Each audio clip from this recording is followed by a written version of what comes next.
नमस्कार। भारतीय राष्ट्रीय कांग्रेस की ओर से आज एक बहुत ही महत्वपूर्ण मुद्दे पर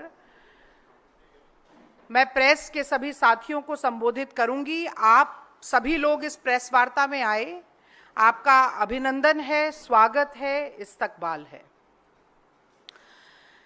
सेना के शौर्य पर सियासत करते हैं, सेना के शौर्य पर सियासत करते हैं, वर्दी की कीमत क्या जाने, जो सूनी मांग को इंसाफ दिला ना सके, वो मांग में सिंदूर की कीमत क्या जाने। तो देखिए, मेरी मांग में और मेरे हाथ में जो ये सिंदूर है, इसका स्वरूप और इसका रंग भारत के अलग अलग प्रांतों में अलग हो सकता है, लेकिन एक भारतीय सनातनी ब्याहता महिला के लिए इस सिंदूर का क्या महत्व है और इसकी क्या पहचान है, यह मैं आज भाजपा और संघ के लोगों को बड़ी सावगोई के साथ समझाना चाहती हूं, क्योंकि मुझे लगता है कि सिंदूर का महत्व उनकी समझ में आता नहीं है। तो देखिए, सिंदूर प्रतीक है सुहाग का, सम्मान का, सौभाग्य का। सिंदूर प्रतीक है प्रेम के बंधन का, विश्वास के राग का। सिंदूर प्रतीक है सुख दुख के मेल का, 7 जन्मों के साथ का। सिंदूर प्रतीक है बुरी नजर को भस्म करने वाली एक चुटकी आग का। वो सिंदूर जो ब्याहता स्त्री की मांग को सजाता है, जो सुहाग की रक्षा के काम आता है, जो भारत की नारी शक्ति की शान है, आन है और बान है, उसी सिंदूर के साथ उसका दुरुपयोग करते हुए आत्ममुग्धता की पराकाष्ठा में लिप्त हैं नरेंद्र मोदी जी। और यही कारण है कि अपनी सस्ती, ओछी और निम्न स्तरीय सियासत के लिए अब मांग के सिंदूर का भी इस्तेमाल मोदी सरकार धड़ल्ले से करेगी, ये घोषणा की जा चुकी है। मैं समझती हूं कि बहुत शर्म की बात है कि अपनी राजनीतिक विफलता को, अपनी कूटनीतिक विफलता को, अपनी सामयिक विफलता को छिपाने के लिए अब मोदी सरकार मांग के सिंदूर को ढाल बनाना चाहती है।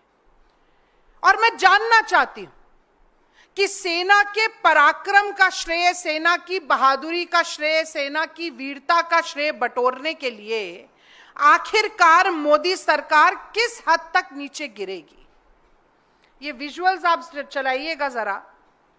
देखिए, ट्रेन की टिकट पर ऑपरेशन सिंदूर के साथ मोदी जी की फोटो, तमाम बड़े बड़े होर्डिंग में, पोस्टर में, बैनर पे, हर पेट्रोल पंप पे, देश के हर प्रांत, हर जिले, हर नुक्कड़, हर गली, हर मोहल्ले में ऐसे बड़े बड़े होर्डिंग लगाकर ऑपरेशन सिंदूर के साथ अपनी फोटो चिपकाने से शायद मोदी जी का मन नहीं भरा। किसी बटालियन पर, किसी भारत की सीमा पर खड़े होकर भारत की रक्षा के लिए वर्दी नहीं पहनी मोदी जी ने, सिर्फ फोटो ऑप के लिए सेना की वर्दी के साथ स्वांग रचने, नाटक और नौटंकी करने से नरेंद्र मोदी जी का जी नहीं भरा। और ऐसा मैं इसलिए कह रही हूं कि ये जो होर्डिंग आपको दिख रहा है अभी, इसमें विंग कमांडर व्योमिका सिंह की फोटो नहीं है, इसमें कर्नल सोफिया कुरैशी की भी तस्वीर नहीं है, इसमें हमारी जल, थल, वायु सेना के चीफ की भी फोटो नहीं है, केवल नरेंद्र मोदी जी की फोटो है। तो ये सब करके मोदी जी का जी नहीं भरा कि अब वो कह रहे हैं कि मैं घर घर जाकर सिंदूर वितरण कार्यक्रम करने वाला हूं। और तो और, जब ऐसे निकलते हैं मोदी जी, अभी गुजरात में निकले, बोले पुष्प वर्षा करिए मेरे ऊपर।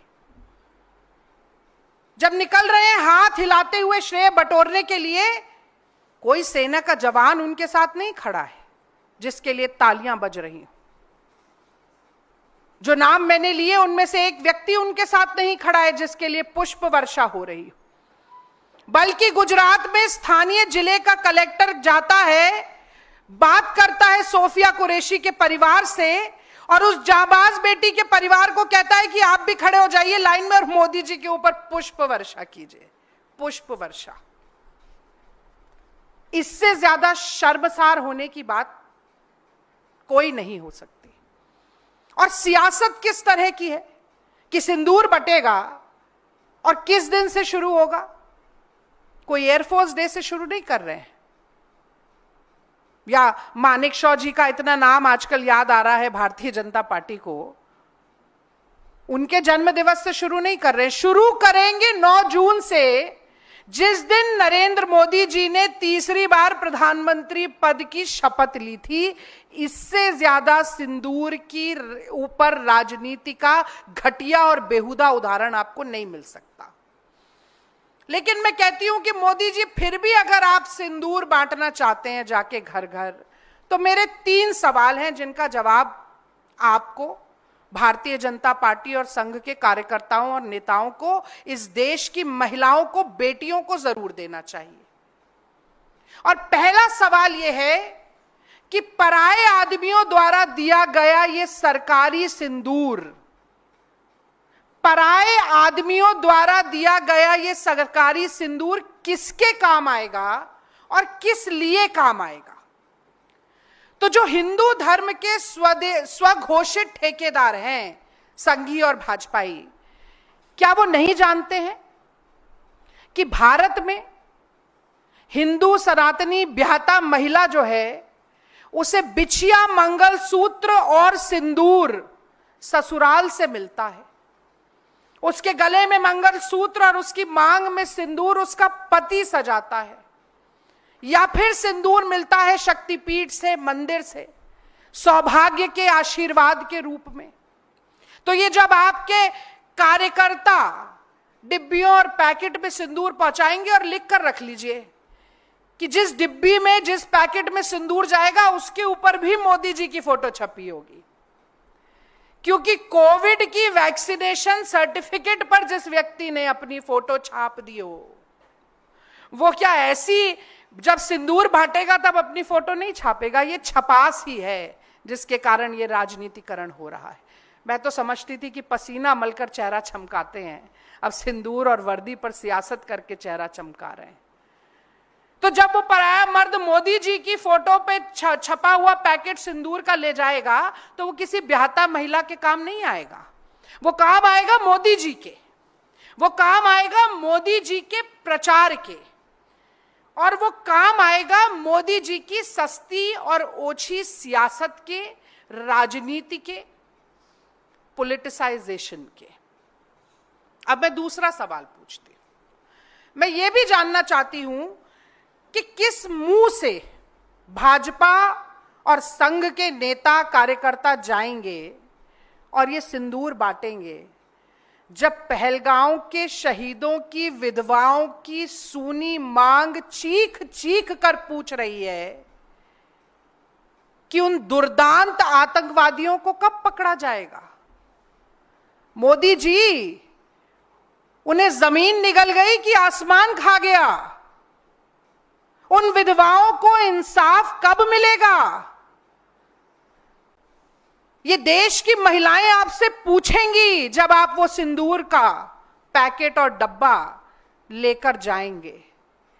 आपसे कहा जाएगा कि क्यों नहीं मौत के घाट उतारा गया, क्यों नहीं मारा गया? अगर सिंदूर का इंसाफ आपको देना था महिलाओं को और सिंदूर को बांटने का काम आप कर रहे हैं। मैं जानना चाहती हूं कि किस मुंह से जाएंगे भाजपा और संघ के नेता, जब भारतीय जनता पार्टी के राज्यसभा का सांसद रामचंद्र जांगड़ा उन्हीं शहीदों की धर्म पत्नियों के लिए कहता है कि ये तो वीरांगना ही नहीं है, इनमें तो वीरांगनाओं वाला भाव ही नहीं है, हाथ जोड़कर रो रही थी, गिड़गिड़ा रही थी, कोई जोश जुनून और जज्बा इनमें नहीं है। ऐसा व्यक्ति जब तक भारतीय जनता पार्टी में है, निष्कासित नहीं किया जाता, सांसदी उतार कर फेंकी नहीं जाती उसकी, तब तक किस मुंह से जाकर आप सिंदूर बांटने का काम करेंगे, मैं जानना चाहती हूं। मैं जानना चाहती हूं कि कैसे मुंह दिखाएंगे इस देश की महिलाओं को, बेटियों को, नारी शक्ति को, जब शहीद विनय नरवाल की पत्नी ने केवल यह कहा कि हिंदू मुसलमान मत करो हिंदू मुसलमान, क्योंकि पाकिस्तान के आतंकवादी आए थे, धर्म पूछकर मार के गए हैं। ये आईएसआई का पाकिस्तान का जो एजेंडा है उसे पेडल मत करो हिंदू मुसलमान। लेकिन संघी भाजपाइयों को ये कैसे बर्दाश्त हो सकता है कि वो शहीद की पत्नी, शहीद की बेवा ही क्यों ना हो, शहीद की विधवा ही क्यों ना हो, उसने मुंह से तो हिंदू मुसलमान एकता की बात कर दी ना। तो उसको अपमानित करो, उसको लज्जित करो और आसमान और जमीन एक कर दो। उसको गालियां देने में किस मुंह से जाएंगे आप सिंदूर बांटने के लिए? क्या मुंह दिखाएंगे आप देश की बेटियों को? और मैं जानना चाहती हूं कि वो विजय शाह, कर्नल सोफिया कुरैशी मांग में सिंदूर नहीं लगाती है, पर वो भारत माता की उतनी ही बेटी है जितनी हर वो महिला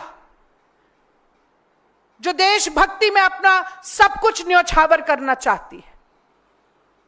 तो विजय शाह की जुर्रत कैसे हो जाती है कि वो आतंकवादियों की बहन बता दे और उसके बाद मंत्रिमंडल में बना रहे कि जबलपुर का हाईकोर्ट संज्ञान ले ले पर मोदी जी संज्ञान नहीं ले सकते, कि मोदी जी की मूक सहमति बार बार ऐसे लोगों को मिलती रहे जो देश की बेटियों को अपमानित करते हैं और फिर उसके बाद सिंदूर बांटने की बात करते हैं। बहुत आश्चर्य होता है मुझे।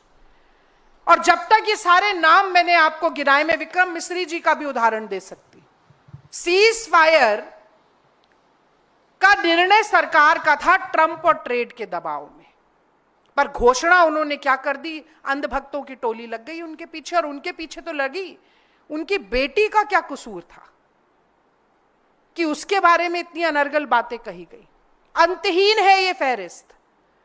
और मैं समझती हूं कि जब तक इन लोगों को निकाला नहीं जाता है, जब तक ऐसे बेशर्मों को, निर्लज्जों के मुंह पे कालिख नहीं पोती जाती है, तब तक सिंदूर बांटने की जगह अपनी नाक को चुल्लू भर पानी में डुबो कर रखना चाहिए मोदी सरकार को।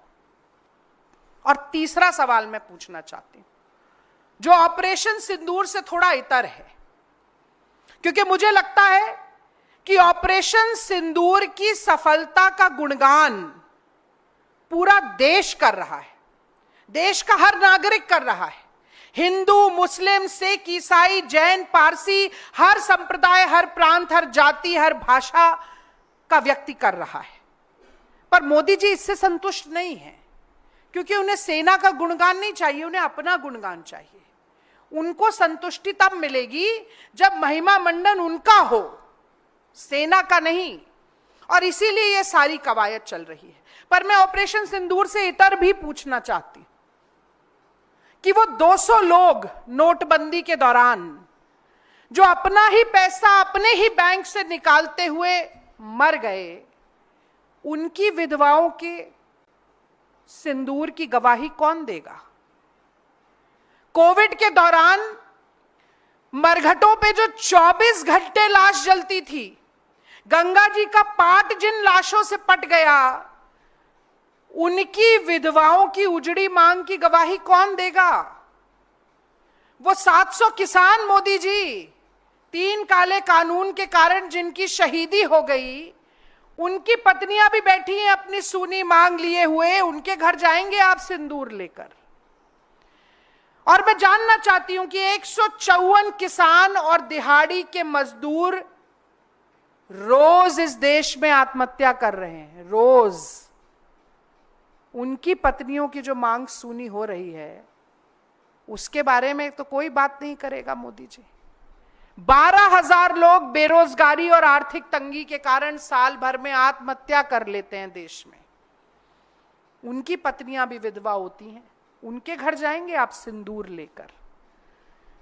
और ये जो महंगाई की मार है, जो ये महिलाओं के घर का बजट बिगाड़ती है, उनकी पेट पर लात मारती है, उनकी कमर तोड़ती है, वो महिलाएं जो अपना मंगलसूत्र भी गिरवी रखकर 2 वक्त की रोटी खाने को मजबूर हैं, उनके घर आप अपनी फोटो चिपकाकर सिंदूर लेकर जाएंगे मोदी जी? बहुत शर्मनाक है। और आज एक वाकया हुआ जिसका जिक्र करना मैं समझती हूं कि बहुत जरूरी है। ऊधमपुर में भाजपा के विधायक हैं आरएस पठानिया। मतलब इतना अपमान वर्दी का, सिंदूर का, सियासत ऑपरेशन सिंदूर पर काफी नहीं थी, पूर्ण विराम नहीं लगेगा, ये बोलते जाएंगे, भाजपा के नेता बोलते जाएंगे। तो ये आरएस पठानिया जी आते हैं और मीडिया को संबोधित करते हैं और कहते हैं कि वायुसेना नालायक है। इसलिए नालायक है कि ऊधमपुर एयरबेस पर जब पाकिस्तान हमला कर रहा था तो वायुसेना सो रही थी और अपनी नालायकी में वो हमला हो जाने दिया। बकायदा मीडिया से बोलते हैं और कहते हैं, धमकी देते हैं वायुसेना को कि वायुसेना के खिलाफ प्रदर्शन किया जाएगा कि ऐसा कैसे हो गया कि आपकी नालायकी में तो यहां ऊधमपुर एयरबेस पर इतनी घटना घट गई। मोदी जी चुप हैं। मोदी जी को सांप सूंघ गया है, मोदी जी के मुंह में दही जमा हुआ है, मोदी जी के मुंह पर ताला लगा हुआ है। तो अगर सेना के नाम पर वोट बटोरना है तो वो पुलवामा हो या पहलगांव, शहीदों के नाम पर वोट मांगे जाएंगे, सियासत होगी, चेहरे चमकाए जाएंगे, पूजा की जाएगी सेना की। और जब नहीं जरूरत है तो ठेंगे पे रखा जाएगा, अपमान किया जाएगा। और वो देवड़ा जी को नहीं भूल सकते, उन्होंने तो कह दिया पूरा देश, पूरी सेना मोदी जी के चरणों में नतमस्तक है। मोदी जी तो और खुश हो गए होंगे, चलो ठीक है अभी कुछ नहीं बोलूंगा, 2-4 लोग और ऐसे ही मेरे बारे में बोले।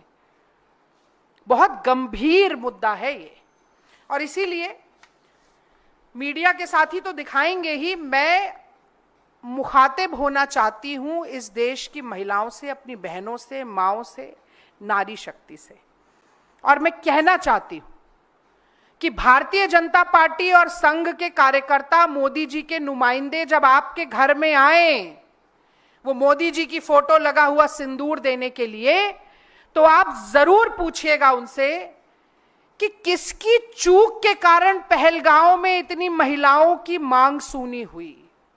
कौन व्यक्ति है वो? उसका नाम उजागर क्यों नहीं हुआ? उसका इस्तीफा अभी तक क्यों नहीं लिया गया?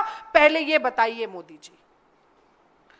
आप जरूर पूछिए कि पाकिस्तान की सेना को पूर्व जानकारी और चेतावनी देने के कारण जो हमारा नुकसान हुआ, वायुसेना का नुकसान हुआ, देश का नुकसान हुआ, सेना का मनोबल टूटा, उसके लिए कौन जिम्मेदार है? उस व्यक्ति का इस्तीफा लीजिए मोदी जी। पूछिएगा मेरी बहनों आप कि ट्रंप और ट्रेड के दबाव में आकर सिंदूर के साथ सौदा आपने क्यों किया मोदी जी? और फिर कैसे हिम्मत हुई आपके लोगों की कि ऐसी सौदागरी करने के बाद आप वो सिंदूर देने आ रहे हैं और श्रेय लेने के लिए आ रहे हैं? सेना की वर्दी और मांग के सिंदूर का इस्तेमाल सियासी फायदे के लिए आप क्यों कर रहे हैं मोदी जी? मेरी बहनों, ये सवाल जरूर पूछना। मुझे नहीं लगता है कि इस सवाल का जवाब मिलेगा, पर यह पूछना जरूर। सवाल का जवाब नहीं मिलेगा क्योंकि एक चुटकी सिंदूर की कीमत आप नहीं जानते नरेंद्र बाबू, आप नहीं जानते नरेंद्र बाबू। बहुत बहुत धन्यवाद। जय हिंद की सेना और जय नारी शक्ति।